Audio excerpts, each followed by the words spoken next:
মুহাম্মদুর রাসূলুল্লাহ সাল্লাল্লাহু আলাইহি ওয়াসাল্লাম বলবেন, রব্বুল আলামিন আমার উম্মতেরা জান্নাতীরা বুঝতে পারে নাই আপনার কাছে কি নিয়ামত আরো বেশি আছে।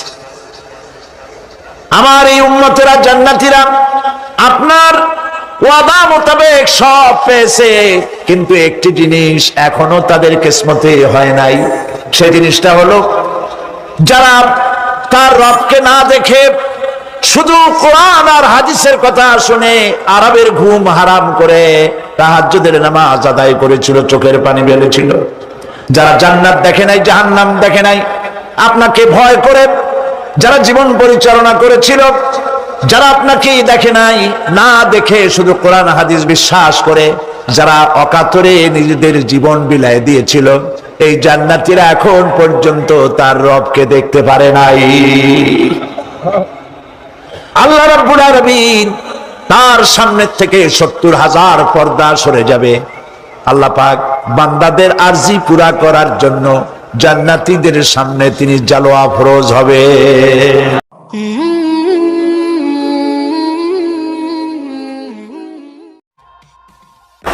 وما أدراك ما يوم الدين ثم ما أدراك ما يوم الدين বিচারের দিনটি কি তা তোমাকে কে জানালো? আবার জিজ্ঞেস করছি, তোমাকে কে জানালো বিচারের দিনটা কি? আল্লাহ পাক জবাবে বলছেন, বিচারের দিনটা হচ্ছে ইয়াউমা লা তামলিকু নাফসুন লিনাফসিন শাইআন ওয়াল আমরু ইয়াউমা ইযিন লিল্লাহ। বিচারের দিন হচ্ছে এমন দিন যেদিন কেউ নিজেকে রক্ষা করতে পারবে না, কারো থেকে কেউ নিজেকে রক্ষা করতে পারবে না, নিজেকে কেউ নিজের জন্য কাউকে সাহায্যকারী পাবে না। সমগ্র ব্যাপারটি নিরঙ্কুশ ভাবে আল্লাহ রাব্বুল আলামিনের হাতে থাকবে। সেই দিনটার নাম কিয়ামত, সেটার নাম পরকাল, সেটার নাম হচ্ছে বিচারের দিন। যেদিন কর্তৃত্ব হবে কেবলমাত্র কার? আল্লাহ পাকের। সেই দিনটা হচ্ছে কর্মফল পাওয়ার দিন। লাহা মা কাসাবাত ওয়া আলাইহা মাকতাসাবাত। প্রত্যেক মানুষই সেই উপার্জন অনুসারে সেখানে ফল পাবে। যেমন কর্ম তেমন ফল পাবে, ব্যক্তি হিসাবে পাবে, দল হিসাবে পাবে। তিলকা উম্মাতুন ক্বাদ খালাত লাহা মা কাসাবাত ওয়া লাকুম মা কাসাবতুম ওয়া লা তুসআলুনা আম্মা ইয়ামালুন। প্রত্যেক মানুষই তার উপার্জন অনুসারী ফল পাবে। যা সে পাবে তা নিজের উপার্জন ছাড়া আর কিছুই না, আর যে ফল পাবে সেটাও তার উপার্জন। সুতরাং কিয়ামতের দিন আল্লাহ মানুষের উপরে কোনো জুলুম করবেন না, অত্যাচার করবেন না। আল্লাহ পাক তো তার বান্দার জন্য জুলুমকারী নন, ঠিক কি না? আল্লাহ পাক বলছেন, মান আমিলা সালিহান ফালিনাফসিহি ওয়া মান আসাআ ফাআলাইহা ওয়া মা রাব্বুকা বিযাল্লামিন লিল আবিদ। যে ব্যক্তি পূর্ণ কাজ করলো সে নিজের কাজে নিজের স্বার্থেই তা করলো। আমরা যে নামাজ পড়ি এটা কি আল্লাহর স্বার্থ? কথা কন, আল্লাহর স্বার্থ? সারা পৃথিবীর সমস্ত মানুষ যদি আল্লাহরে সেজদা দেয়, আল্লাহর ক্ষমতা আরো কিছুকালের জন্য বাড়বে নাকি? সমস্ত মানুষ যদি আল্লাহকে অস্বীকার করে, বিদ্রোহী ঘোষণা করে, বিদ্রোহ ঘোষণা করে, তাতে কি আল্লাহর ক্ষমতা শেষ হয়ে যাবে? নাউযুবিল্লাহি মিন যালিক। যেমন ছিলেন তেমনই থাকবেন। সুতরাং আমরা যা করি, আমরা নামাজ পড়ি নিজেদের জন্য, আল্লাহকে খুশি করার জন্য, কিন্তু কল্যাণটা আমার। কল্যাণটা কার? আমার। রোজা, হজ, যাকাত, তেলাওয়াত যা করি সব আল্লাহকে খুশি করার জন্য, কিন্তু স্বার্থ পুরাটাই আমার। আমার কল্যাণের জন্যই আমি করি। এবং আল্লাহ হচ্ছেন তিনি তোমাদের রব। ওমা রাব্বুকা বিযাল্লামিন লিল আবিদ। তোমাদের রব হচ্ছেন তিনি যিনি বান্দাদের উপরে কখনো অত্যাচার করেন না, জুলম করেন না, মেহেরবানি দিয়ে যিনি ছেয়ে রাখেন, তিনি হচ্ছেন আল্লাহ পাক। সুতরাং সেই কিয়ামতের মাঠে আল্লাহ পাকের দরবারে আমাদের সকলকেই উঠতে হবে। আল্লাহ পাকের দরবারে আমাদের সামনে, আল্লাহ পাকের সামনে দাঁড়াতে হবে। সেদিন আমাদেরকে কেউ বাঁচাতে পারবে না। সেদিন আল্লাহ পাক এর দরবারে যেন আমরা আসামি না হই, সেজন্য এই পৃথিবীতে কোরআন অনুযায়ী আমাদের জীবন গড়তে হবে, সুন্নাহ অনুযায়ী জীবন গড়তে হবে। তাহলে পরকালে আল্লাহ পাকের কাছে নাজাত পাওয়া যাবে। বড় কঠিন জায়গা, বড়ই কঠিন জায়গা। আপনি ইউরোপে যান, আমেরিকায় যান, যেখানেই যান না কেন, বিদেশে গেলে সেখানে বন্ধু বান্ধব আছে, ফরেন কারেন্সি সংগ্রহ করে যেতে হয়। আর যদি বন্ধু বান্ধব না থাকে তাহলে ফরেন কারেন্সি তো সংগ্রহ করে নিয়ে যাবেনি, সেটা দিয়ে আপনার উপকার হবে। কিন্তু এমন একটা দেশে আমরা যাব, আমাদের সকলকে যেতে হবে। ওই দেশটার নাম কি? পরকাল। ওটার নাম কি? পরকাল। ওই পরকালে আমরা যে উঠবো, সেখানে কোনো আত্মীয় স্বজন মিলবে? মিলবে না। আল ইয়াউমা লা ইয়ানফাউ মালু ওয়ালা বানুন, ধন, সন্তান, সন্ততি, সম্পদ কোনো কাজে লাগবে না কিয়ামতের মাঠে। সেদিন আমাদের উঠতে হবে খালি হাতে, সেখানে উঠতে হবে। কোনো ফরেন কারেন্সি দিয়ে কাজ হবে না, বন্ধু বান্ধব মিলবে না, কারেন্সিও মিলবে না। এমন একটা কঠিন জায়গা, যেখানে মাথার উপরে হবে প্রচন্ড সূর্যের কিরণ, পায়ের তলে হবে তামার মতো জমিন, সমস্ত মাঠ জুড়ে শুধু মানুষ চিল্লাবে, কাঁপতে থাকবে, চিল্লাইতে থাকবে, উলঙ্গ উলঙ্গিনী হয়ে কিয়ামতের মাঠে মানুষ আল্লাহর দরবারে উঠবে। হযরত আয়েশা সিদ্দিকা রাদিয়াল্লাহু তাআলা আনহা বলেছেন, হে রাসূল, তাহলে কি মানুষের শরম করবে না? হুজুর বললেন, শরমের অনুভূতিই তো থাকবে না। মানুষ সব আকাশের দিকে, ঊর্ধ্বের দিকে তাকিয়ে থাকবে, ভয়তে অস্থির হয়ে যাবে, কেউ কারো দিকে তাকাবার সময় পাবে না। এমন একটা বিভীষিকাময়, এমন একটা বিরাট জায়গায়, কঠিন জায়গায় আমাদের সকলকে উঠতে হবে। যাওয়ার আগে আল্লাহ পাক স্মরণ করিয়ে দিচ্ছেন, সূরা ফাতিহা প্রত্যেক নামাজে আমাদের স্মরণ করিয়ে দেয়, তিনি শুধু রহমান রহিমই নন, তিনি মালিক ইয়াউমিদ্দিন। তিনি কিয়ামতের দিন মানুষের বিচার করবেন। সে বিচারের মধ্যে পক্ষপাতিত্ব থাকবে না, সে বিচারটা বড় কঠিন হবে। কারো পয়সা যদি মারেন, কারো হক যদি নষ্ট করেন, তাহলে প্রতিটা পয়সার জন্য 70 রাকাত কবুল নামাজের সওয়াব দিতে হবে কিয়ামতের মাঠে। বাঁচা যাবে না সেদিন, উপায় হবে না। আল্লাহ পাক যার প্রতি রহম করবেন, তিনি ছাড়া আর বাঁচার কোনো পথ থাকবে না। সেই জন্য ওই পরকালের মাঠে কিয়ামতের দিন আল্লাহ পাকের দরবারে আমরা যেন আল্লাহর খাঁটি বান্দা হয়ে উঠতে পারি, এ জীবন যাপনের তৌফিক আল্লাহ পাক যেন আমাদের দান করেন। আমরা সবাই বলি আমিন, সকলে বলেন আমিন। একদিন পরিসমাপ্তি ঘটবে এবং আল্লাহর দরবারে আমাদেরকে উঠতে হবে এবং সেখানে আমাদের বিচার হবে। সেখানে আমাদের কি হবে? বিচার হবে। আল্লাহ পাক বিচারটাকে নির্ভুল করার জন্য, সঠিক করার জন্য প্রত্যেকের গলায় আমলনামা ঝুলায় রাখছেন। এখানে রেকর্ডের ব্যবস্থা করা হয়েছে। আল্লাহ পাক বলছেন, ওয়া কুল্লু ইনসানিন আলজামনাহু তাইরাহু ফি উনুকিহি ওয়া নুখরিজু লাহু ইয়াওমাল কিয়ামাতি কিতাবান ইয়ালকাহু মানশুরা। আল্লাহ পাক বলেন, প্রত্যেকের ভালো মন্দ কর্মফল, কর্মলিপি আমি তার গলায় ঝুলায় রেখেছি। কিয়ামতের দিন সে নিজের কাছে স্পষ্ট সব দেখতে পারবে, কোনো জিনিস বাদ পড়বে না। তার গলায় তার আমলনামা ঝুলানো আছে, সব রেকর্ড হতেছে। এই পৃথিবী থাকবে না। এটা কি চিরকাল থাকবে? না, এর একটা পরিসমাপ্তি ঘটবে।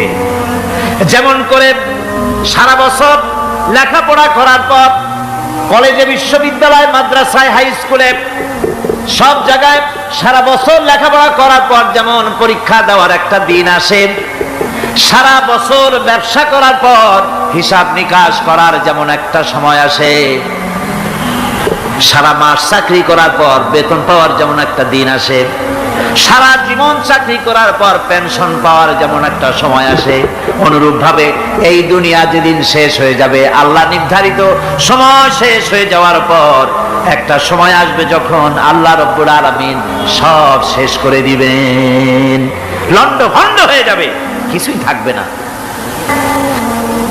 কোরআনে সব আল্লাহ বলে দিয়েছেন। আল্লাহ পাক বলেন, এই পৃথিবীর সব কেমন ভাবে ধ্বংস হবে তার চিত্র আল্লাহ পাক কোরআনে কারিমে তুলে ধরেছেন। ইদাস সামাউ ফাতারাত ওয়া ইদাল কাওয়াকিবু তাসারাত ওয়া ইদাল বিহারু ফুজ্জিরাত ওয়া ইদাল কুবুরু বুসিরাত। যখন আকাশসমূহ জীর্ণ বিদীর্ণ হয়ে যাবে, তারকাগুলি বিক্ষিপ্ত হয়ে ছিটকে পড়বে, আর সমুদ্রগুলি উচ্ছ্বসিত হয়ে পড়বে, কবরগুলি সব তার ভেতরে যা আছে উদ্গীরণ করে দেবে। তারকাগুলি স্থিমিত হয়ে যাবে। এরপরে সমস্ত আকাশগুলি কাতাইয়িস সিজিল্লিল কুতুব, কিতাবের পৃষ্ঠার মতো একটার পরে একটা ঠাস ঠাস করে পড়তে থাকবে, চূর্ণ বিচূর্ণ হয়ে ভেঙে চুরে একাকার হয়ে যাবে। পাহাড়গুলিকে উড়িয়ে দেওয়া হবে, চন্দ্র এবং সূর্য একাকার হয়ে যাবে। আল্লাহ রাব্বুল আলামিন বলেন, ফাইদা বারিকাল বাসার ওয়া খাসাফাল কমার ওয়া জুমিআশ শামসু ওয়াল কমার। চক্ষু যখন বিস্ফারিত হয়ে যাবে, চাঁদ যখন তার আলো হারিয়ে ফেলবে, সূর্য যখন তার আলো হারিয়ে ফেলবে, চাঁদ আর সূর্য সব একাকার হয়ে যাবে, সেই সময়ের অবস্থাটা কি চিন্তা করো। মানুষ হয়রান হয়ে দৌড়াদৌড়ি করবে। ওয়াহুমিলাতিল আরদু ওয়াল জিবালু ফাদুক্কাতা দাক্কাতান ওয়াহিদা। জমিন এবং পাহাড়গুলির মধ্যে আল্লাহ রাব্বুল আলামিন সংঘর্ষ বাঁধিয়ে দিবেন। পাহাড়গুলি ভেঙে চুরে টুকরা টুকরা হয়ে যাবে। পাহাড়গুলি উঁচু করে জমিনের উপরে আছাড় মেরে আল্লাহ রাব্বুল আলামিন ভেঙে চুরে চুরমার করে দিবেন। সুবহানাল্লাহ। ওয়াতাকুনুল জিবালু কালইনিল মানফুস। পাহাড়গুলো পেঁজা ধোনা তুলার মতো করে উড়িয়ে দেওয়া হবে, পাহাড় উড়ে যাবে। এই দুনিয়ায় ফাঁকিবাজি করে বহুত কিছু করা যায়, কিন্তু কিয়ামতের মাঠে এগুলি কিছুই চলবে না। আল-ইয়াওমা লা ইয়ানফাউ মালুন ওয়ালা বানুন। কিয়ামতের দিন ধন সন্তান সন্ততি আর সম্পদ কোনো কাজে লাগবে না। সেদিন শুধু আমল যদি ভালো হয় কাজে লাগবে, আমল খারাপ হবে সব শেষ হয়ে যাবে। আল্লাহ রাব্বুল আলামিন নবীজিকে ডেকে বলেছেন, নবী আপনি বলেন, কুল মা কুনতু বিদআম মিনার রাসূল। আপনি বলুন আমি কোন নতুন রাসূল নই, আমার আগে অনেক নবী রাসূল পৃথিবীতে এসেছেন, তারা বিদায় হয়ে গেছেন। আমি জানি না কিয়ামতের দিন আল্লাহ রাব্বুল আলামিন আমার সাথে কি ব্যবহার করবেন, আর আমি এও জানি না যে কিয়ামতের দিন আল্লাহ পাক তোমাদের সাথে কি ব্যবহার করবেন। এই আয়াত নাযিল হওয়ার পর আল্লাহর হাবিব তার মেয়েকে ডাকলেন, জামাইকে ডাকলেন, নাতিদেরকে ডাকলেন, আহলে বাইতদেরকে ডাকলেন, আর বললেন, ও আমার মেয়ে কলিজার টুকরা ফাতেমা গো শোনো, কেবলমাত্র আয়াত নাযিল হয়ে গেল, আল্লাহ পাক আমাকে শোনাচ্ছেন কিয়ামতের দিন আমি জানি না আমার সঙ্গে কি ব্যবহার করা হবে, আর এও জানি না যে তোমাদের সাথে কি ব্যবহার করা হবে। ও আমার কলিজার টুকরা মেয়ে ফাতেমা, কিয়ামতের দিন মুহাম্মদ সাল্লাল্লাহু আলাইহি সাল্লামের মেয়ে এই হিসাবে তোমার নাজাতের ফয়সালা হবে না। ও আমার কলিজার টুকরা নাতি হাসান আর হোসেন, কিয়ামতের দিন মুহাম্মদ সাল্লাল্লাহু আলাইহি সাল্লামের নাতি হিসাবে ফয়সালা হবে না। ও আমার জামাই হযরতে আলী, কিয়ামতের দিন আমার জামাই হিসাবে নাজাতের ফয়সালা হবে না। আমল যদি ভালো হয় ফয়সালা ভালো হবে, জান্নাতে চলে যাবে। আমল যদি খারাপ হয় কার নাতি কার জামাই দেখা হবে না। সুবহানাল্লাহ। কঠিন কিয়ামতের মাঠ। এই পরকালের বিশ্বাস যদি কলিজার মধ্যে ঢোকে মানুষ ভালো হয়ে যাবে। কোন সুবহানাল্লাহ। ওই যে মক্কার জীবনে ওই সমস্ত মানুষগুলি যারা চুরি করত, ডাকাতি করত, জিনা করত, বদমাশি করত, যারা শয়তানি করত, যারা মানুষকে খুন করত, এই মানুষগুলি এত ভালো হয়ে গেল, যারা চুরি ছেড়ে দিল, ডাকাতি ছেড়ে দিল, জিনা ব্যভিচার ছেড়ে দিল, এত ভালো হয়ে গেল, পৃথিবীর মধ্যে সেরা মানুষ তারা হয়ে গেলেন। জোরে বলেন সুবহানাল্লাহ। নবীর সাহাবীরা পৃথিবীর শ্রেষ্ঠ সন্তান, নবীর সাহাবীরা পৃথিবীর সেরা মানুষ, তাদের চাইতে সেরা মানুষ নবীদের পরে আর কেউ হতে পারে না। জোরে কোন সুবহানাল্লাহ।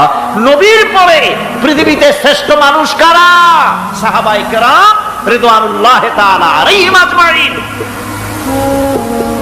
ওনারা তো কুফরের মধ্যে ছিলেন, শিরকের মধ্যে ছিলেন, চুরি ডাকাতি জিনা ব্যভিচার এমন কোনো পাপ নাই যা করা হয়নি। তারপরে যখন আল্লাহর নবীর কাছ থেকে তাওহীদ, রিসালাত ও আখিরাতের দাওয়াত পেলেন, কি সোনার মানুষ এক একজন হয়ে গেলেন। সুবহানাল্লাহ।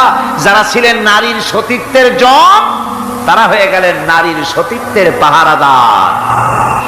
যারা মানুষের মাল চুরি করত, ডাকাতি করত, তারা রাতভর মানুষের মালের পাহারা দিল, মানুষের রক্তের পাহারা দিল। সুবহানাল্লাহ ওয়া বিহামদি, রক্ত সম্পদের পাহারা দিল। রাসূল বললেন খায়রুল কুরুনে কারনি, সর্বশ্রেষ্ঠ যুগ তো আমার যুগ। বন্ধুগণ, এরপরে একটা জীবন আসবে ওই কিয়ামতের ময়দানে। এই পরকালের বিশ্বাসটা গুরুত্বপূর্ণ ব্যাপার, আমাদের সব কিছুর হিসাব দেওয়া লাগবে। আল্লাহ পাক বলেন ইন্নাস সামআ ওয়াল বাসারা ওয়াল ফুআদা কুল্লু উলাইকা আনহু মাসউলা। নিঃসন্দেহে মানুষের শ্রবণ শক্তি, দর্শন শক্তি এবং তার অন্তঃকরণের কল্পনা সম্পর্কে আল্লাহ রাব্বুল আলামিনের কাছে জিজ্ঞাসিত হতে হবে।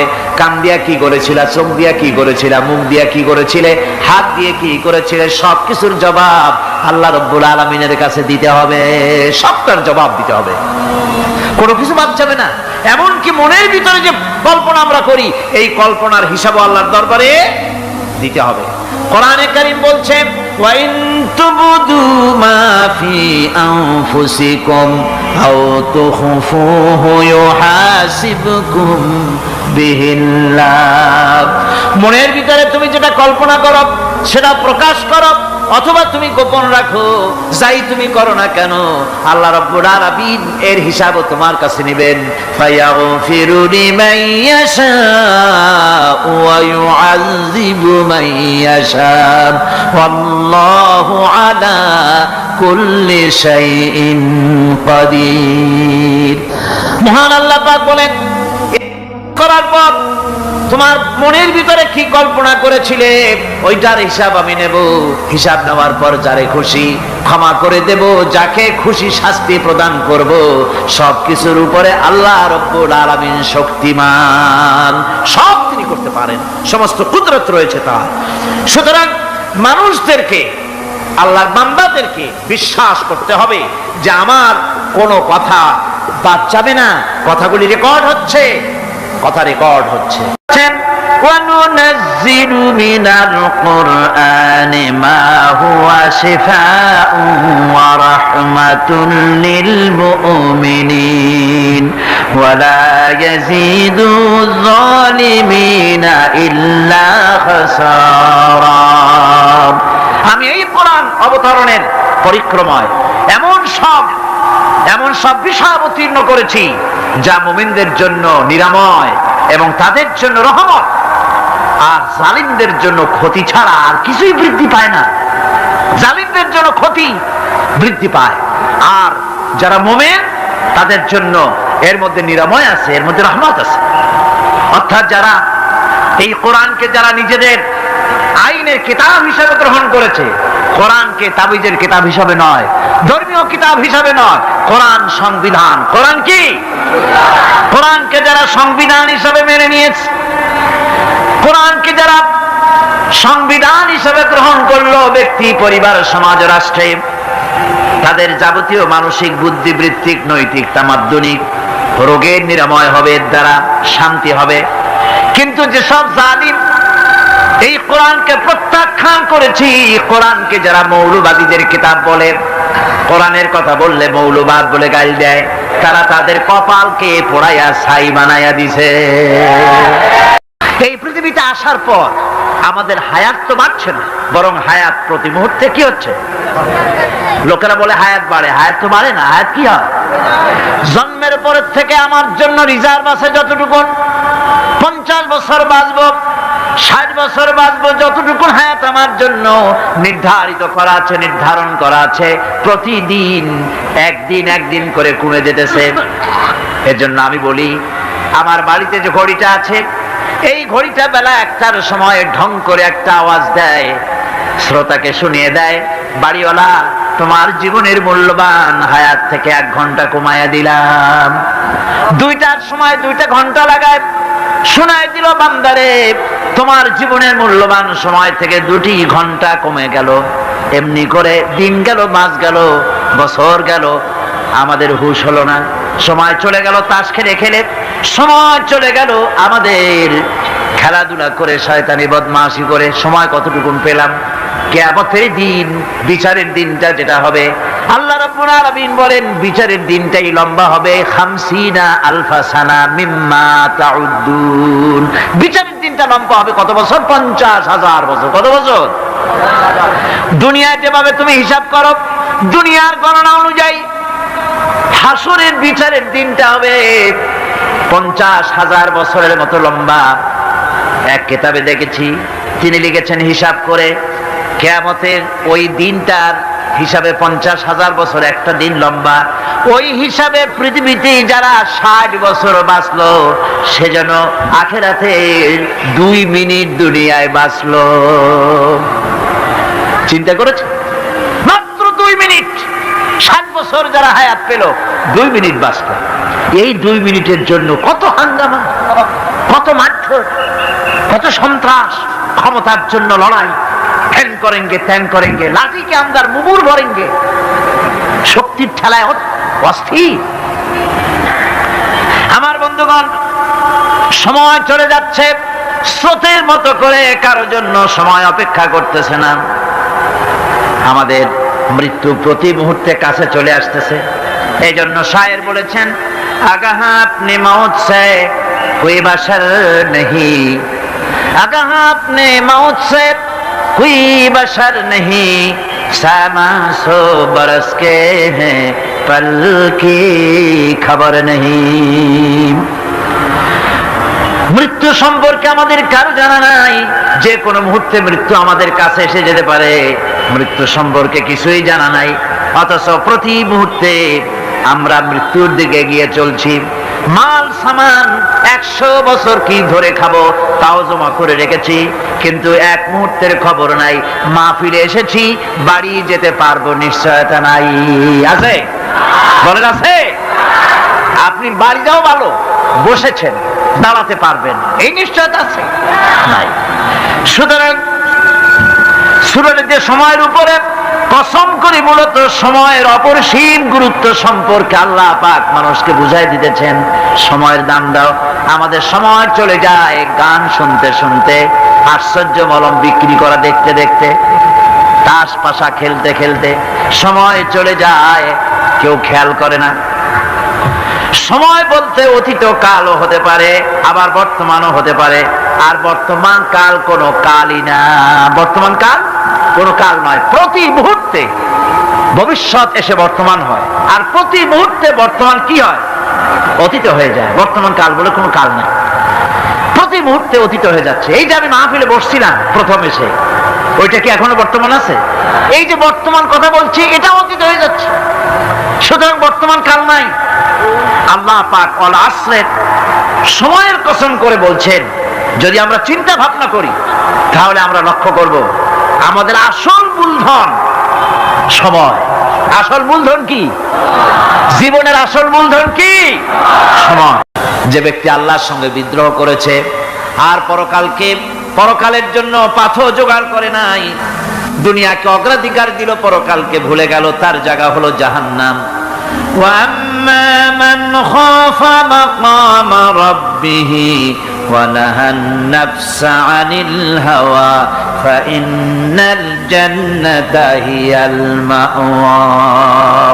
আর যে ব্যক্তি আপন প্রভুর সামনে উপস্থিত হওয়াকে ভয় করেছে এবং আপন প্রবৃত্তিকে লালসা মুক্ত করেছে, লালসার হাত থেকে রক্ষা করেছে, আল্লাহ রাব্বুল আলামিন কিয়ামতের দিন তার জন্য রেখে দিয়েছেন জান্নাত। তার জন্য কোন জায়গা? জান্নাত। আমাদেরকে পরকাল ভিত্তিক জীবন যাপন যদি করি তাহলে কবরের জবাবগুলি খুব আসান হবে। আর যদি পরকাল ভিত্তিক জীবন যাপন না হয়, কবরটা মুসিবত হয়ে যাবে। হযরত ওসমান রাদিয়াল্লাহু তাআলা আনহু কবরের কাছে গিয়ে খুব কাঁদতেন। সাহাবায়ে কেরাম প্রশ্ন করেছেন, হুজুর, রাসূল করিম সাল্লাল্লাহু আলাইহি সাল্লাম যখন জান্নাত ও জাহান্নামের ওয়াজ করেন তখনও তো এত বেশি আপনি কাঁদেন না, যত বেশি কাঁদেন কবরের কাছে এসে, কারণ কি? হযরত ওসমান রাদিয়াল্লাহু তাআলা আনহু বলতেন, আমার সাথীরা, আমি আমার হাবিবের কাছে, আল্লাহ রাব্বুল আলামিনের রাসূলের কাছে আমি শুনেছি এই কবরটাই হলো প্রথম স্টেশন, এই কবরটাই হলো প্রথম ইমিগ্রেশন কাউন্টার, এই জায়গায় যদি কেউ ধরা পড়ে যায়, কারো যদি চার্জশিট হয়ে যায়, সব জায়গায় ধরা পড়ে যাবে। হাসরে মিজানে সিরাতে কোনো জায়গায় নাজাত পাবে না। আর এই কবরটা যদি কেউ মুক্তি পেয়ে যায়, মিজান সিরাত হাসর সব জায়গা থেকে আল্লাহ তারে ভালোভাবে পার করে দিবেন। এটা হলো আসল জায়গা, মারাত্মক জায়গা, খুব মারাত্মক জায়গা। আমি এটাকে ইমিগ্রেশন কাউন্টার বলেছি আমার ভাষায়। ইমিগ্রেশন কাউন্টার যারা বিদেশ ভ্রমণ করেছেন তারা জানেন। লন্ডন যাবেন, আমেরিকা যাবেন, সৌদি আরব যাবেন, যে কোনো বিদেশে যাবেন, গেলেই পাসপোর্ট তারা দেখবে। পাসপোর্টে আপনার ন্যাশনালিটি কোনটা সেটাই তারা জানতে চাইবে। আপনি কোন দল করেন এটা তারা জানতে চাইবে না। আপনার আইডেন্টিটি কি তারা জানতে চাইবে। তারপরে যদি স্যাটিসফ্যাক্টরি হয়, আপনাকে ভিসা দিয়ে ভেতরে ঢুকবার ব্যবস্থা করে দেবে। আর যদি তারা স্যাটিসফাইড না হয়, তাহলে আপনাকে মেহমানখানায় ঢুকানো হবে গ্রেফতার করে। কবর হচ্ছে এ ধরনের একটি ইমিগ্রেশন কাউন্টার। কবরের ভিতরে মানুষ যখনই রাখা হবে, সঙ্গে সঙ্গে দুজন ফেরেশতা আসবে।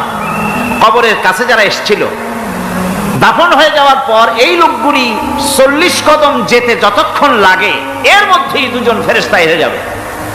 এসে জিজ্ঞেস করবে, মান রব্বুকা, তুমি কোন দল করতে? ওটা তাদের জানার দরকার নাই। ব্যবসা করতেন না চাকরি করতেন, প্রয়োজন নাই। প্রথমেই জিজ্ঞাসা করা হবে ন্যাশনালিটি, প্রথমেই জিজ্ঞাসা করা হবে তার ন্যাশনালিটি সম্পর্কে, তার আইডেন্টিটিটা কি।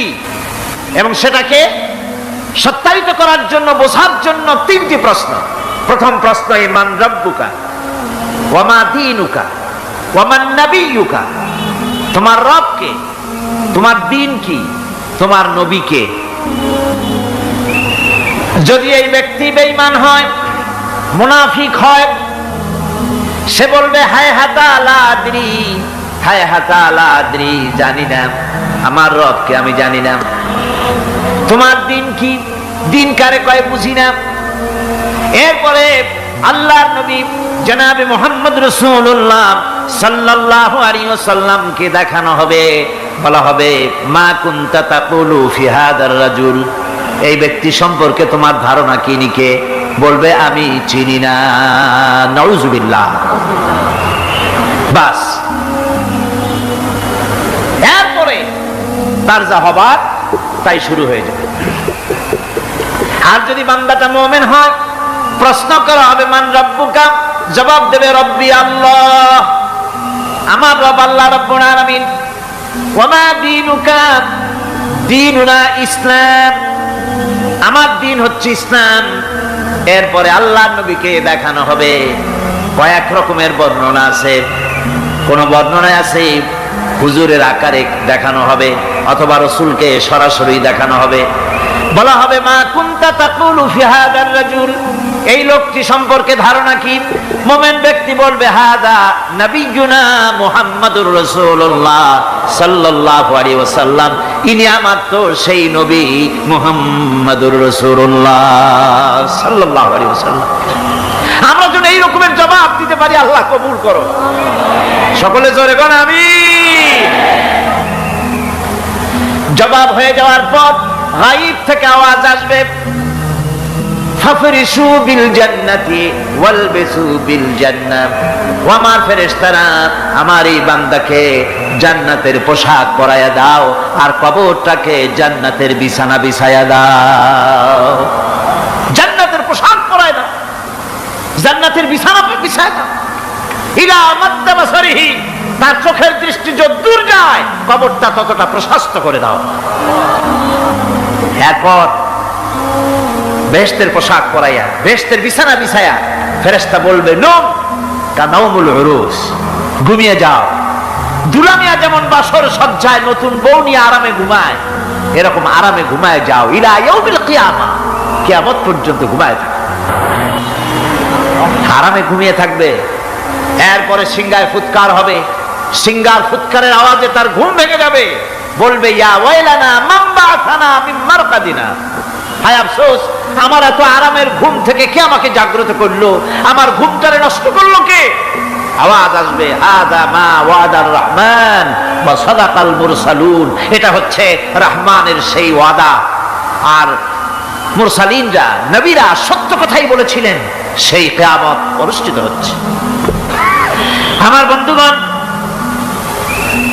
সেজন্য এই দুনিয়ার মোহে পড়ে থাকলে পরে দুনিয়ায় যারা অগ্রাধিকার দিবে দুনিয়াকে পরকালের তুলনায়, জবাব দিতে পারবে না কবরের ভিতরে গিয়া। আর যারা পরকালকে অগ্রাধিকার দিবে, দুনিয়ার চাইতে পরকালকে বেশি অগ্রাধিকার দেবে, আর আল্লাহর ভয় কলিজার ভিতরে রাখবে, কবরের জবাব সঠিকভাবে দিতে পারবে, কিয়ামতের দিন আল্লাহ রাব্বুল আলামিন তাদের জন্য জান্নাত দান করবেন। জোরে বলেন আমিন। মানুষের মূল ক্ষতি, ব্যবসায় ক্ষতিগ্রস্ত হয়েছে, এটা মূল ক্ষতি নয়। স্বাস্থ্য হারাইছে, মূল ক্ষতি নয়। রাজনীতিতে ব্যর্থ হয়েছে, মূল ক্ষতি নয়। জীবনে মন্ত্রিত্ব হারাইছে, মূল ক্ষতি নয়। মূল ক্ষতি প্রতি মুহূর্তে সময় নষ্ট হচ্ছে, এটাই মূল ক্ষতি। ভাইরা, কিয়ামতের দিন জান্নাতীদের কোনো দুঃখ থাকবে না, সকলের দুঃখ থাকবে। জান্নাতীদের কোনো দুঃখ থাকবে না? থাকবে, থাকবে। জান্নাতীদের মনের মধ্যে একটা দুঃখই থাকবে। ভালো করে শুনুন, জান্নাতীদের মনের মধ্যে একটা দুঃখই হবে। তারা মনে মনে চিন্তা করবেন, আফসোস করবেন, আহারে যদি দুনিয়ায় বসে অমুক সময় বাসে বসেছিলাম, আজে বাজে চিন্তা করেছি, বাড়ির ড্রয়িং রুমে একা একা বসে বসে আজে বাজে চিন্তা করেছি, অমুক অমুক সময় খেলাধুলায় কাটাইছি, এই সময়গুলিতে যদি সুবহানাল্লাহ, আলহামদুলিল্লাহ, লা ইলাহা ইল্লাল্লাহ, আল্লাহু আকবার, এই তাসবিহ যদি পড়তাম, জিকির আজগার করতাম, জান্নাতের ভিতরে আরো নিয়ামত লাভ করতে পারতাম। সময়টা তো কাজে লাগাইলাম না। মানুষের সবটা, মুমিনের সব কাজে সওয়াব। ওয়াকুলু লিন-নাসি হুসনা, মানুষের সঙ্গে ভালো ভালো কথা কও, মানুষের সঙ্গে হাসি মুখে কথা কও। একজনের সাথে হাসি মুখে কথা বললে আপনার একটা সদকা দেওয়ার মতো সমান সওয়াব আমলনামায় লেখা হয়ে গেল। ভালো ভালো কাম করো। বন্ধুগণ, সময় দ্রুত গতিতে চলে যাচ্ছে, মানুষের জীবন ক্ষতিগ্রস্ত হচ্ছে। ক্ষতি থেকে বাঁচতে পারবে চারটা গুণ যার মধ্যে আছে, বাকি সব ক্ষতিগ্রস্ত হয়ে যাবে। আমার ভাইয়েরা, এই কথাগুলি বলে আল্লাহ পাক যেন এরকম একটা দৃষ্টান্ত দিলেন। আপনি যদি পরীক্ষার হলে গিয়া দেখেন, ছাত্ররা পরীক্ষা দিতেছে, পরীক্ষার জন্য নির্ধারিত সময় কতটুকুন? 3 ঘন্টা। 3 ঘন্টা, 3 ঘন্টা। আপনি গিয়ে দেখলেন কোন একজন পরীক্ষার্থী পরীক্ষা দিতে গিয়ে আর একদিকে তাকায় আছে, আকাশের তারা গুনতেছে, অথবা সে গল্প করতেছে, অথবা পরীক্ষা বাদ দিয়ে আজে বাজে কিছু লিখতেছে। আপনি যেমন তাকে, ওই ছেলেটাকে আনবো না, গাফেল ছেলেটাকে ঘড়ির দিকে তাকায় বলেন, এই ছেলে ওই ঘড়ির দিকে তাকাও, দেখো তোমার সময় কিন্তু চলে যেতেছে, মাত্র 1 ঘন্টা, আর তুমি সময় নষ্ট করতেছ। আল্লাহ যেন স্নেহ পরবশে তামাম পৃথিবীর গোলামদেরকে, বান্দাদেরকে আঙ্গুল নির্দেশনা দিয়ে বলছেন, বান্দারা প্রতি মুহূর্তে তোর জীবনের মূল্যবান সময় চলে যেতেছে, প্রতি মুহূর্তে সময় যাচ্ছে। আল ইনসান, ইনসান বলতে শুধু মুসলমান না, ইনসান বলতে কি মুসলমান শুধু না, আল ইনসান মানব মণ্ডলী, বিশ্বের সমস্ত মানুষকে আল্লাহ বলছেন, হিন্দু, খ্রিস্টান, বৌদ্ধ, নাসারা, ইহুদি, মজুসি, মুসলমান, বিশ্বের সব মানুষকে আল্লাহ বলছেন। যেহেতু আল্লাহ স্রষ্টা, মানুষের ব্যাপারে সার্বিক কল্যাণময় কথা কে বলতে পারেন? কে বলতে পারেন? সে আল্লাহ রাব্বুল আলামিন বলছেন, সময় চলে যাচ্ছে, ও পৃথিবীর মানুষেরা। এই মানুষ বলতে আল্লাহ রাব্বুল আলামিন কোন ব্যক্তি, কোন গোষ্ঠী, কোন জাতিকে বলেন নাই, বলেছেন সমগ্র মানবতাকে। এর অর্থ হচ্ছে সূরাটিতে উল্লেখ্য 4টি গুণ যদি আমল করতে পারে লোকেরা, যেই ব্যক্তি করবে, যেই সমাজ করবে, যেই রাষ্ট্র করবে, যেই গোষ্ঠী করবে, যেই জাতি করবে, তারাই ক্ষতি থেকে বেঁচে যাবে। আর যারা করবে না, তারা ক্ষতিগ্রস্ত হবে। কি হবে বলুন? এখন আল্লাহ পাকের কথা শুনুন। আল্লাহ পাক বলছেন, ওয়াল আসরি ইন্নাল ইনসানা লাফি খুসর। খুসরিন, এই যে খুসর, খাসারা, এই শব্দটা হচ্ছে আবিধানিক অর্থে ক্ষতি হচ্ছে লাভের বিপরীত। লাভের বিপরীত কি? ক্ষতি। নাফা, এই নাফার বিপরীত কি? নোকসান। খাসারাটা কি? নোকসান বলা হয় পুঁজি 50,000 খাটাইছিলাম, লাভ করতে পারি নাই, পুঁজি ঠিক আছে, এটাকে বলা হয় নোকসান। এটাকে কি বলা হয়? নোকসান। কিন্তু আমি পুঁজি খাটিয়েছিলাম 50,000 টাকা, লাভ তো হয়ই নাই, পুঁজিও চলে গেছে, আমও গেছে ছালাও গেছে, আমও নাই ছালাও নাই। এইটারে আরবিতে কি বলা হয়? খাসার। দেউলিয়া। দেউলিয়া হয়ে গেছে। দেউলিয়াটা বোঝেন ভালো আপনারা, দেউলিয়া হয়ে গেছে। কোরআন লাভ বা সাফল্যের ধারণা যেমন নিছক পার্থিব নয়, সমৃদ্ধির কথা শুধু পার্থিব নয়, জন্ম থেকে শুরু করে মৃত্যু পর্যন্ত। কোরআনের লাভের কথা যখন বলা হয় তখন জন্ম থেকে মৃত্যু পর্যন্ত, আখিরাত পর্যন্ত, কিয়ামত পর্যন্ত। ক্ষতিটাও জন্ম থেকে শুরু করে মৃত্যু পর্যন্ত, কিয়ামত পর্যন্ত ক্ষতিটাও। এই ক্ষতি থেকে বাঁচাবার জন্য কোরআনে কারিমে বিভিন্ন জায়গায় এই খাসারা শব্দ ব্যবহার করা হয়েছে। আল্লাহ রাব্বুল আলামিন বলছেন, ওয়ামান খাফফাত মাওয়াজিনুহু ফাউলাইকাল্লাযীনা খাসিরু আনফুসাহুম বিমা কানু বিআয়াতিনা ইয়াযলিমুন। যাদের পাল্লা ভারী হবে কিয়ামতে তারাই হবে সফল কাম, আর যাদের পাল্লা হালকা হবে, নেকির পাল্লা, নেকির পাল্লা যাদের হালকা হবে তারা হবে ক্ষতিগ্রস্ত। তারা নিজেদের ক্ষতি নিজেরাই ক্ষতি সাধনকারী হবে কিয়ামতের দিন। কাজে মানুষের জীবনের সমুদয় কার্যাবলীর ভালো অংশ যদি খারাপ অংশের উপরে বিজয়ী হয়, তারপরে খারাপ অংশ পাওনাদারদের দিয়ে টিয়া, এরপরে যদি নেকি কিছু বাকি থাকে তাহলে বোঝা গেল লোকটা কিয়ামতে নাজাত পাবে। আর যদি ভালো কাজের উপরে খারাপ কাজ বিজয়ী হয়ে যায় আর সমস্ত পাওনাদারদেরকে পাওনা মিটাইয়া তারপরেও পাপ বাকি থেকে যায়, এক চাইতে খাসারা পৃথিবীতে আকাশে জমিনে কিছুই আর হবে না। এর থেকে বাঁচার জন্য আল্লাহ পাক এই খাসারা থেকে বাঁচার জন্যই মানুষকে এই কথা বলছেন। এই কথাটি কোরআনে কারিমের অন্য একটি আয়াতে আরো সুন্দর করে বলা হয়েছে। যারা নাকি এই দুনিয়ার বুকে যারা নিজেদের পুঁজি খাটাইছে, জীবনের পুঁজি সুদ কামাইতে খাটালো, জীবনের পুঁজি খাটালো হারাম কামাইয়ের ভিতরে, অন্যায় কাজের ভিতরে, যারা জীবনের পুঁজিকে আল্লাহর দ্বীনের কাজে লাগাতে পারে নাই, তাদের সম্পর্কে বলা হচ্ছে হাসিরাত দুনিয়া ওয়াল আখিরাতা যালিকা হুয়াল খুসরানুল মুবিন। হাসিরাত দুনিয়া ওয়াল আখিরাত, দুনিয়াও ক্ষতিগ্রস্ত, আখিরাতেও ক্ষতিগ্রস্ত। এটা হচ্ছে তার জন্য সুস্পষ্ট ক্ষতি, এর থেকে বড় ক্ষতি আর কিছুই হতে পারে না। আল্লাহ পাক কোরআনে কারিমে অন্যত্র বলেছেন, ওয়ানুনাজ্জিলু মিনাল কুরআনি মা হুয়া শিফাউন ওয়া রাহমাতুন লিল মুমিনিন ওয়া লা ইয়াজিদু যালিমিনা ইল্লা খাসারা। আমি এই কোরআন অবতরণের পরিক্রমায় এমন সব বিষয় অবতীর্ণ করেছি যা মুমিনদের জন্য নিরাময় এবং তাদের জন্য রহমত, আর জালিমদের জন্য ক্ষতি ছাড়া আর কিছুই বৃদ্ধি পায় না। জালিমদের জন্য ক্ষতি বৃদ্ধি পায়, আর যারা মুমিন তাদের জন্য এর মধ্যে নিরাময় আছে, এর মধ্যে রহমত আছে। অর্থাৎ যারা এই কোরআনকে যারা নিজেদের আইনের কিতাব হিসেবে গ্রহণ করেছে, কোরআনকে তাবিজের কিতাব হিসাবে নয়, ধর্মীয় কিতাব হিসাবে নয়, কোরআন সংবিধান। কোরআন কি? কোরআনকে যারা সংবিধান হিসাবে মেনে নিয়েছে, কোরআনকে যারা সংবিধান হিসাবে গ্রহণ করলো ব্যক্তি, পরিবার, সমাজ, রাষ্ট্রে, তাদের যাবতীয় মানসিক, বুদ্ধিবৃত্তিক, নৈতিক, তামাদ্দুনিক রোগের নিরাময় হবে, এর দ্বারা শান্তি হবে।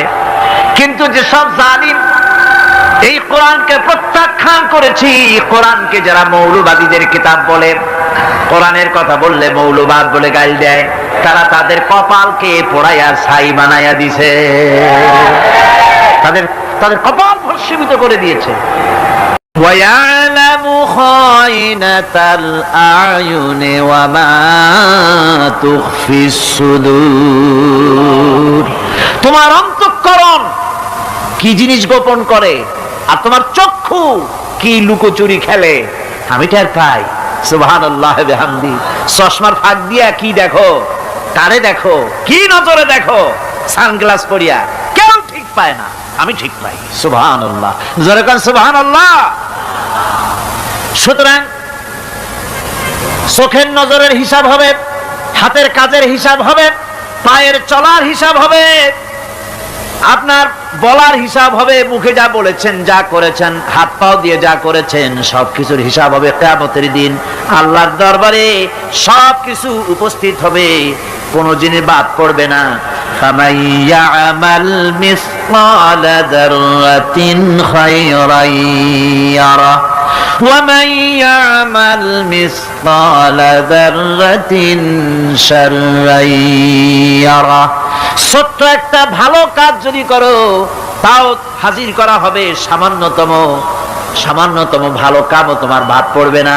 আর ক্ষুদ্রতম কোনো খারাপ কাজ করলে তাও উপস্থিত করা হবে, সব তোমার সামনে, কোনো জিনিস বাদ পড়বে না, সব দেখতে পাবে কিয়ামতের দিন। ভালো কাজটাও আর খারাপ কাজটাও আল্লাহর কাছে সেদিন আল্লাহ পাক মানুষের সামনে উপস্থিত করে দিবেন।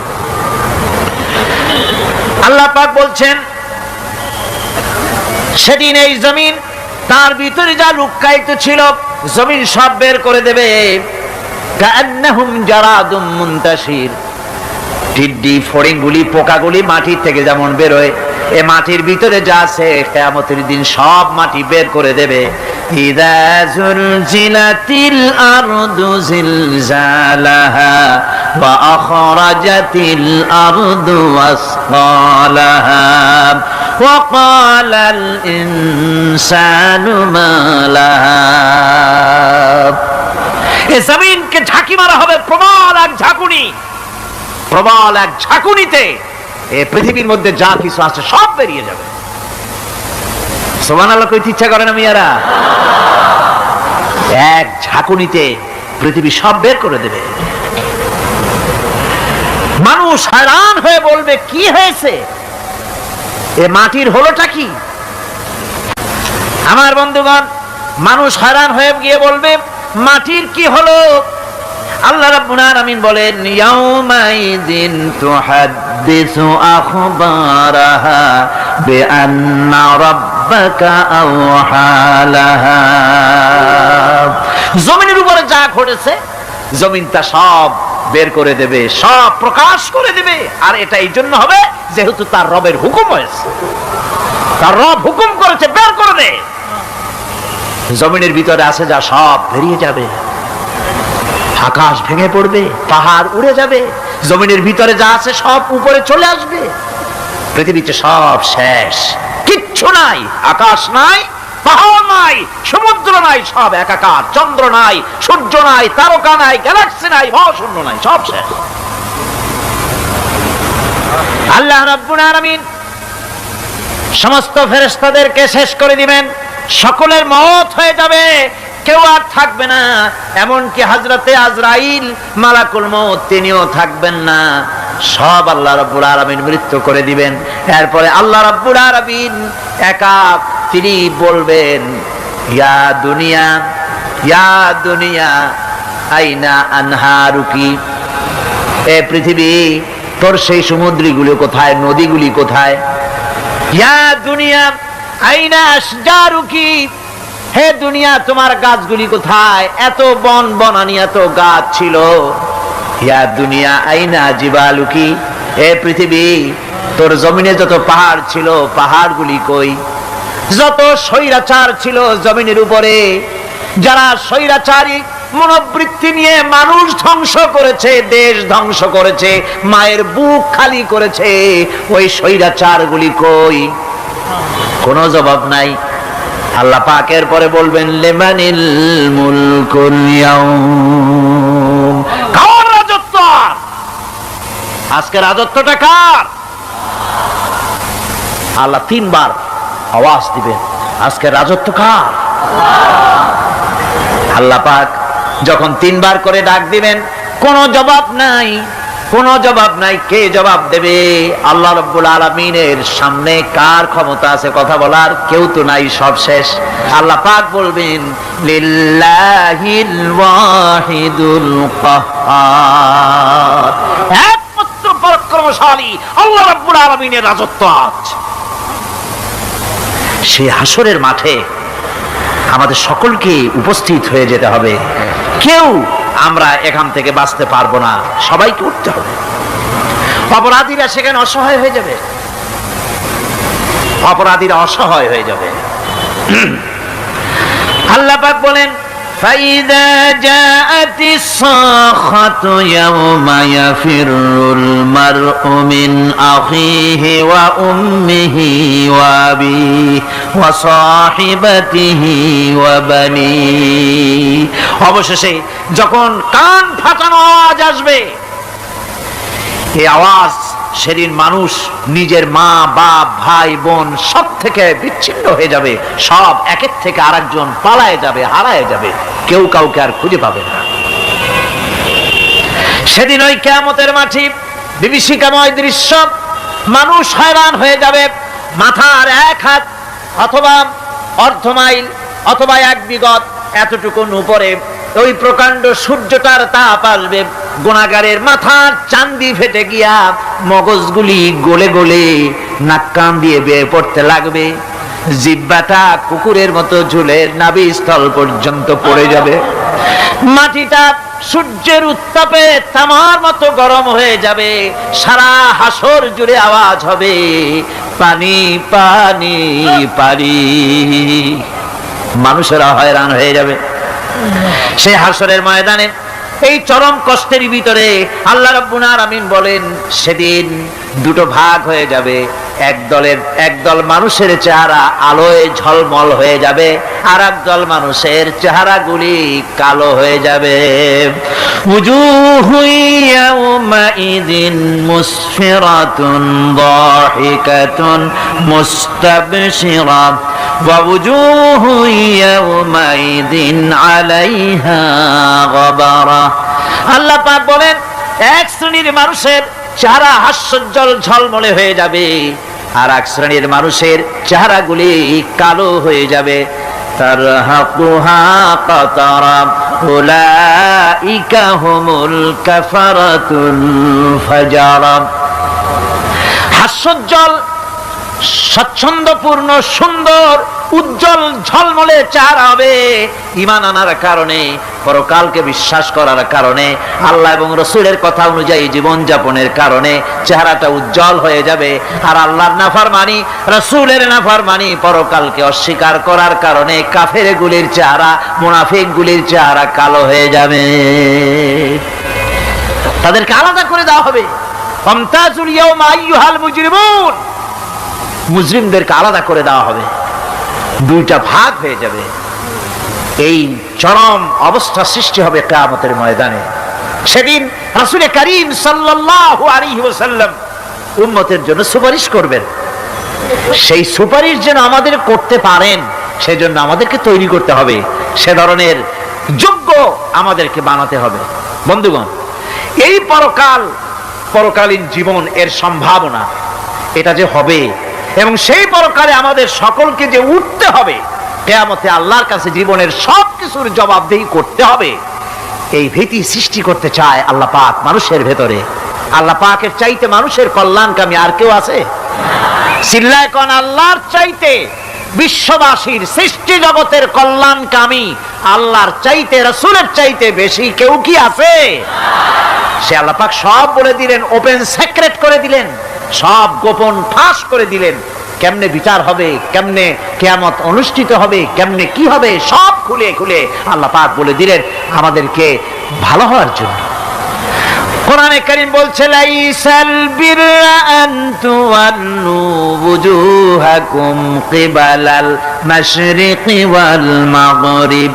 পূর্ব পশ্চিমে মাথা ঘুরানো, সার নত করা, মাথা ঘুরানো, মুখ ঘুরানো, এটাই কিন্তু সৎ কাজ এবং পুণ্যবান হওয়ার সৎ কাজ করার নেককার হওয়ার জন্য যথেষ্ট নয়, বরং ওয়ালাকিন্নাল বিররা মান আমানা বিল্লাহি ওয়াল ইয়াউমিল আখির। প্রকৃতপক্ষে সৎকারী মুমিন, ভালো কাজ করা, প্রকৃত মুমিন, সত্যিকারের ভালো মানুষ, সত্যিকারের ইমানদার হওয়ার জন্য 10টি কাজ লাগবে। কয়টি কাজ? 10টি কাজ লাগবে। সেই 10টি কাজের একটি কাজ গত বছর আপনাদের খেদমতে আরজ করা হয়েছে, 2টি বলা হয়েছে, বাকি আজকে বললাম আর একটা, হয়ে গেল 3টা। বাকি আছে কয়টা? 7টা। বাকি আছে আরো 7টা। পরকাল ভিত্তিক জীবনযাপন যদি করতে পারি তাহলে আমরা হব দুনিয়ার শ্রেষ্ঠ মানুষ। কোন আলহামদুলিল্লাহ। وسخر لكم ما في السماوات وما في الأرض।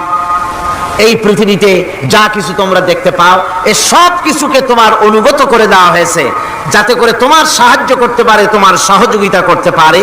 এজন্য আমি সবকিছু কি সৃষ্টি করেছি। সাখারা শব্দের অর্থ হচ্ছে যে আমি সবগুলিকে তোমাদের অনুগত করে দিয়েছি, যাতে করে তোমাদের অনুগত থাকে, অর্থাৎ তোমরা তাদের এই সমস্ত জিনিস দিয়ে তোমরা কাজ নিতে পারো।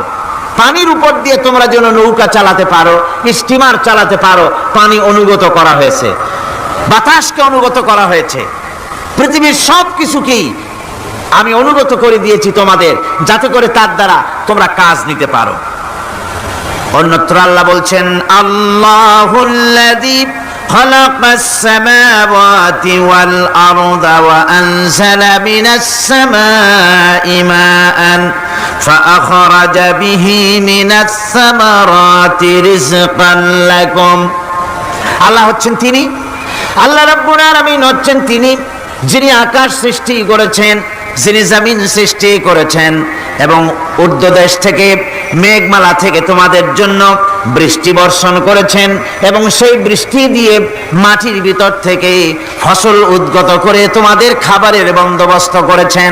তিনি হচ্ছেন আল্লাহ পাক।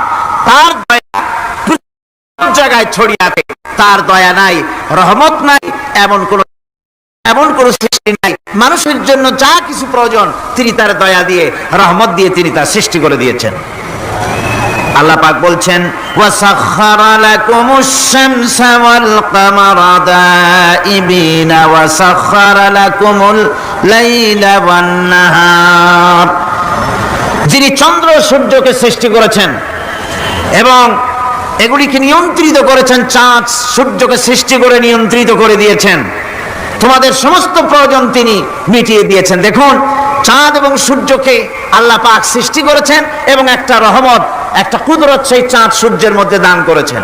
সূর্য যেখানে আছে, এটা যদি আল্লাহর দয়া না থাকতো, শুধু তাপ দেওয়ার জন্য সৃষ্টি করতেন আর মানুষের কল্যাণের দিকটা যদি চিন্তা না করতেন, তাহলে সমস্যা হয়ে যেত। সূর্য যেখানে আছে, বিজ্ঞানীরা বলেছেন তার থেকে যদি কিছু নিচে নেমে আসতো, তাহলে গোটা পৃথিবী জ্বলে পুড়ে ভস্ম হয়ে যেত। আর যেখানে আছে তার থেকে সূর্য যদি কিছু উপরে উঠে যেত, তাহলে গোটা পৃথিবী হিম শীতল হয়ে, পৃথিবী ফ্রিজ হয়ে যেত, মানুষ প্রাণী জগৎ মরে সব শেষ হয়ে যেত। চাঁদ যেখানে আছে, এই চাঁদ তার জায়গা থেকে কিছু উপরে যদি উঠতো, তাহলে পৃথিবী মরুভূমি হয়ে যেত। আর যেখানে আছে তার থেকে কিছু নিচে যদি আসতো, তাহলে গোটা পৃথিবী পানি, সমুদ্রের পানি, নদীর পানিগুলি প্লাবিত হয়ে, ওভারফ্লো হয়ে, উচ্ছ্বসিত হয়ে গোটা পৃথিবীকে প্লাবিত করে দিত, ডুবাই দিত, সব শেষ হয়ে যেত। তাহলে আমরা দেখতে পাচ্ছি শুধু সৃষ্টি নয়, সৃষ্টিও করেছেন এবং প্রত্যেকটি সৃষ্টির পেছনে তার দয়া কাজ করেছে, তার কুদরত কাজ করেছে, যাতে করে মানুষের জন্য সুবিধা হয়, মানুষের জন্য উপকার হয়। অন্য আয়াতে আল্লাহ পাক বলেন, وآتاكم من كل سألتموه وإن تعدوا نعمة الله لا تحصوها। আল্লাহ পাক বলেন, তিনি তোমাদের প্রতি এত দয়াবান, আল্লাহ তোমাদের প্রতি এত দয়া রাখেন, এত মেহেরবানি করেন যে তোমাদের সমস্ত চাহিদা তিনি পূরণ করেছেন। তোমাদের জীবনে যা দরকার সব তিনি পূরণ করেছেন। এত পূরণ করেছেন, তোমরা যদি আল্লাহ পাকের নেয়ামতগুলি যদি গণনা করো, ওয়া ইন তাউদ্দু নি'মাতাল্লাহি লা তুহসুহা, আমার নিয়ামতগুলি যদি গুনতে থাকো, গুনে গুনে আমার নিয়ামত শেষ করতে পারবে না। সুবহানাল্লাহ ওয়া বিহামদি, আমার নিয়ামত গুনে শেষ করতে পারবে না, এত নিয়ামত আমি আল্লাহ রাব্বুল আলামিন দান করেছি। সুতরাং প্রকৃত কথা হচ্ছে যে মানুষ বড় অকৃতজ্ঞ, মানুষ সমস্ত নিয়ামতকে, নিয়ামতের শুকর আদায় করে না, নিয়ামত বোঝেও না। উলাইকা কাল আনাম, চোখ আছে, চোখ দিয়া সব দেখে, কিন্তু আল্লাহর নিয়ামতগুলি দেখে উপলব্ধি করার ক্ষমতা নাই।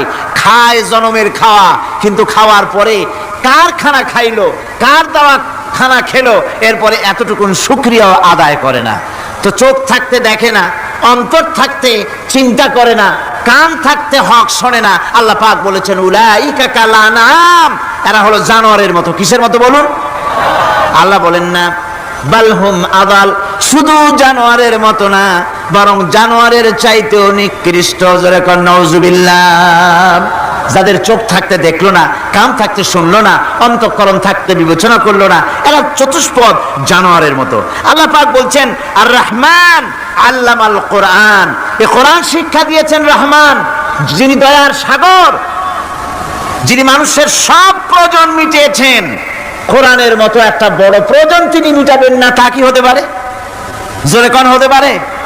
মানুষ সৃষ্টি করলেন, অথচ মানুষের চলার পথ দিলেন না। মানুষ সৃষ্টি করলেন, মানুষ কোন পথে চলবে, কি করলে আল্লাহ রাজি হবেন, কি করলে বেহেশতে যাব, কি করলে শান্তিতে থাকবো দুনিয়ায়, এর কোনো পরিকল্পনা তিনি দিলেন না। তিনি শুধু বললেন নামাজ পড়ো, রোজা রাখো, আর তা যদি না করো কিয়ামতে জাহান্নামে যাবা। আল্লাহ কি এইভাবে জালিম? আল্লাহ এরকম জালিম?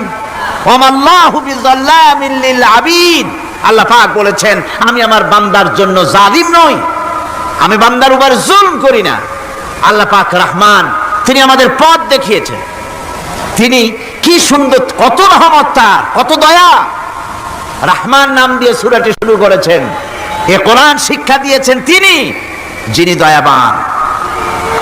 আল্লাহ রাব্বুল আলামিন বলেন আল্লাযী জাআলা লাকুমুল আরদা মাহাদান ওয়া জাআলা লাকুম ফীহা সুবুলান লাআল্লাকুম তাহতাদুন। তিনি আল্লাহ যিনি তোমাদের জন্য এই পৃথিবীটাকে সমতল করেছেন, এই পৃথিবীটাকে সুন্দর করেছেন, সমতল করে দিয়েছেন। আর তোমাদের চলার জন্য তিনি রাস্তা তৈরি করেছেন, সমতল জমিনের উপরে করে দিয়েছেন, পৃথিবীটাকে সমতল করেছেন, মাটিটাকে সুন্দর করেছেন, রহমত করেছেন। তিনি পৃথিবীর মানুষকে বসবাসের জন্য একটা পৃথিবী বানালেন, কিন্তু সেই পৃথিবীতে সেই মাটিটা এমন হলো যেখানে এত শক্ত যা বিল্ডিং করা যায় না, যেখানে মাটি খোসা যায় না, জমিন চাষ করা যায় না। জমিন কি এরকম শক্ত? জোরে বলেন, এরকম শক্ত? এরকম শক্ত না। আবার বৃষ্টি পড়লে যে কাদা হয়, ওই রকম যদি জনমের মতো আল্লাহ কাদা বানাই দিতেন যে মানুষ দাঁড়াইতেই পারে না, কাদার মধ্যে ডুবে যায়, এরকম যদি অবস্থা হতো, তাহলে এই পৃথিবী, এই জমিনের উপরে মানুষ বাড়ি ঘর বানাইতে পারতো না। ঠিক কিনা কর? আল্লাহ পাক বলছেন আমি একটা ভারসাম্যের মাধ্যমে এই পৃথিবীকে, এই জমিনকে সৃষ্টি করছি, এবং এই জমিন যেন তোমাকে নিয়ে নড়াচড়া করতে না পারে সেজন্য আমি পাহাড় দিয়েছি। পাহাড়গুলিকে কিলকের মতো, পেরেকের মতো খিল মেরে দিয়ে পৃথিবীটার ভারসাম্য রক্ষা করেছি, যাতে করে তোমাকে নিয়ে টালমাটাল হতে না পারে। এই সুন্দর করে পৃথিবীটা বানালাম। তারপরে وَلَقَدْ مَكَّنَّاكُمْ فِي الْأَرْضِ وَجَعَلْنَا لَكُمْ فِيهَا مَعَائِشَ قَلِيلًا مَا تَشْكُرُونَ। আল্লাহ পাক বলেন আবার দেখো, এই জমিনে আমি তোমাদেরকে প্রতিষ্ঠিত করেছি, আর জমিনের উপরে তোমরা যাতে রুজি রোজগার করতে পারো সে ব্যবস্থাও আমি করে দিয়েছি। জমিন সৃষ্টি করেছি, আবার রুজি রোজগার করবে সে ব্যবস্থাও আমি তোমাদের জন্য করে দিয়েছি। এই পৃথিবী তুমি চাষাবাদ করবে, তাতে ফসল হবে, সে ব্যবস্থা করে দিয়েছি। বাড়িঘর বানাবে, সে ব্যবস্থা করে দিয়েছি। তারপরে পৃথিবীর এই মাটির নিচে তোমার জন্য সম্পদ রেখেছি। সমুদ্রের ভিতরে, নদীর ভিতরে, সেখানেও তোমার জন্য সম্পদ রেখেছি। আমি রহমান সব প্রয়োজন মিটিয়েছি। শুধু এর জন্য নয় যে সৃষ্টি করলাম, ইবাদত করলাম আর জাহান্নামে পাঠিয়ে দিলাম, তা তো না। তোমাকে আমি সৃষ্টি করেছি, তোমার প্রয়োজন, যত প্রয়োজন তোমার ছিল জীবনে, সমস্ত প্রয়োজনগুলি আমি মিটিয়েছি। আল্লাহ পাক বলছেন, وهو الذي سخر البحر لتأكلوا منه لحما طريا وتستخرجوا منه حلية تلبسونها। আল্লাহ পাক বলেন, এই সমুদ্রকে আমি আল্লাহ তোমার নিয়ন্ত্রিত, তোমার নিয়ন্ত্রণাধীন করে দিয়েছি সমুদ্রকে। আর তার ভিতরে তাজা মাংস, তাজা গোশত তোমার জন্য রেখেছি, খাবার রেখেছি। আবার তুমি পরিধান করতে পারো এমন জিনিসও, ব্যবহারের জিনিস সমুদ্রের মধ্যে রেখে দিয়েছি। তার মানে হলো সমুদ্রের ভেতরে, তার ভিতরে মাছ রয়েছে, টাটকা মাছ আছে, মণিমুক্তা আছে। স্থলভাগে পৃথিবীর মাটির উপরে যত জিনিস আছে, যত নিয়ামত আছে, সমুদ্রের তলদেশে তার কোনো অংশে কম নাই, বরং তার থেকে আরো বেশি আছে। মাটির উপরে যত নিয়ামত আছে, সম্পদ আছে, মাটির তলায় তার থেকে কোনো অংশে কম নাই। অনেক নিয়ামত মাটির তলায় আছে, খনিজ দ্রব্যগুলি মাটির তলায় থাকে। সমুদ্রের তলদেশে অসংখ্য নিয়ামত আল্লাহ রাব্বুল আলামিন রেখেছেন। বলছেন, আমি হচ্ছে রহমান, আমার দয়ায় ভরা, আমি তোমার সমস্ত প্রয়োজন আমি আমার দয়া দিয়ে আমি মিটিয়েছি। আমার ভাইরা, আল্লাহ সুবহানাহু ওয়া তাআলা তিনি হচ্ছেন রহমান, তিনি হচ্ছেন রহমান। জোরে বলেন, তিনি কি? দয়ার সাগর, যিনি মানুষের সমস্ত প্রয়োজন মিটিয়েছেন, তিনি কোরআন অবতীর্ণ করেছেন। আমি আল্লাহর দয়ার কথা, রহমান শব্দের ব্যাখ্যা আপনাদের সামনে করে সামনে এগোচ্ছি। আল্লাহ পাক বলছেন যে আমি এই পৃথিবী সৃষ্টি করলাম, মাটিতে তোমাদের জন্য চতুষ্পদ জন্তু সৃষ্টি করেছি, বাতাসের উপরে পাখিরা সাঁতার কাটছে, আর পানির ভিতরে মৎস্যরাজি রয়েছে। এ সমস্ত প্রাণীগুলি আত্মরক্ষার জ্ঞান আমি দান করেছি। তারা তোমাদের জন্য উপকার করে। সেই পশুগুলি পশম দিয়ে তোমাদের কাপড় চোপড় তৈরি হয়, তারপরে তার চামড়া তোমরা পরিধান করো। এই পশুগুলিও তোমাদের জন্য আমি এক নিয়ামত হিসেবে দিয়েছি। والأنعام خلقها لكم فيها دفء ومنافع ومنها تأكلون। আল্লাহ সুবহানাহু ওয়া তাআলা বলেন, আমি মানুষের জন্য পশু তৈরি করেছি, চতুষ্পদ জন্তু সৃষ্টি করেছি, যার পশম দিয়ে তোমাদের জন্য শীতের পোশাক তৈরি হয়। আপনারা যে এই যে চাদর গায়ে দেন, কম্বল গায়ে দেন, এগুলো কার পশম? পশুর পশম।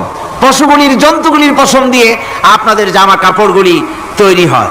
তারপরে এই পশু আপনাদের জন্য বাড়িতে পাহারা লাগায়। আল্লাহ পাক বলছেন, এছাড়া এই পশুগুলি আমি এমন নিয়ামত দান করেছি সমুদ্রের ভিতরে, জমিনের উপরে, মাটির তলায়, আবার আকাশের উপরে, জমিনের উপরে বিচরণশীল জীবগুলিও তোমার জন্য তৈরি করেছি। وَتَحْمِلُ أَثْقَالَكُمْ إِلَى بَلَدٍ لَّمْ تَكُونُوا بَالِغِيهِ إِلَّا بِشَقِّ الْأَنفُسِ। আল্লাহ পাক বলেন, এই পশুগুলি তোমাদের আরো অনেক উপকারে আসে। তোমাদের বোঝাগুলি, বড় বড় বোঝাগুলি তারা এক শহর থেকে আর এক শহরে, দূর থেকে দূরান্তরে পিঠে করে তারা বহন করে নিয়ে যায়, যা তোমরা বহন করতে পারতে না। তোমাদের জন্য দারুণ কষ্ট হতো, মুসিবত হতো। এই ধরনের বোঝাগুলি, পশুগুলি তোমাদের জন্য বহন করে নিয়ে যায়। গাধা, ঘোড়া, হাতি আপনাদের বোঝাগুলিকে, বিরাট বিরাট বোঝা যা টানতে ট্রাক লাগে, মানুষের জন্য কষ্ট হয়, এই বোঝাগুলিও এই পশুর দ্বারা আল্লাহ পাক বহন করায় থাকেন। আল্লাহ পাক বলছেন, ইন্না রাব্বাকুম লারাউফুর রাহিম। নিশ্চয়ই তোমাদের রব, তিনি তোমাদের প্রতি অত্যন্ত দয়াশীল, তার দয়া পৃথিবীর চতুর্দিকে ছড়িয়ে আছে। আল্লামা দিলওয়ার হোসেন সাইদি রহিমাহুল্লাহ ছিলেন এমন এক বাতিঘর যার আলোতে অসংখ্য মানুষ ইমানের পথ চিনে নিয়েছে। তার প্রতিটি ওয়াজ যেন কোরআনের আয়নার সামনে দাঁড় করিয়ে দেয় মানুষকে, আত্মসমালোচনার সুযোগ দেয় আর আল্লাহর দিকে ফিরে যাওয়ার অনুপ্রেরণা যোগায়। তার কণ্ঠে ছিল আকুতি, চোখে ছিল উন্মাহর দুঃখ, হৃদয়ে ছিল রাসূল সাল্লাল্লাহু আলাইহি সাল্লামের প্রেম। তার বাণী শুধু ভাষা নয়, ছিল অন্তরের স্পন্দন। আল্লাহ তাআলা ওনার দাওয়াত কবুল করুন, আমিন। আমাদেরও তার মতো খাঁটি বান্দা হওয়ার তৌফিক দান করুন। আপনার যদি ইসলামের আলোয় আলোকিত হতে মন চায়, হৃদয়ে ছুঁয়ে যাওয়া বয়ান ও রিয়াকশন উপভোগ করতে চান, তাহলে সাবস্ক্রাইব করুন জান্নাতের পথ চ্যানেলটি। আমরা চেষ্টা করি সত্য ও উপকারী ইসলামী বার্তা আপনাদের কাছে পৌঁছে দিতে। পাশে থাকুন, আল্লাহর পথে এগিয়ে চলুন।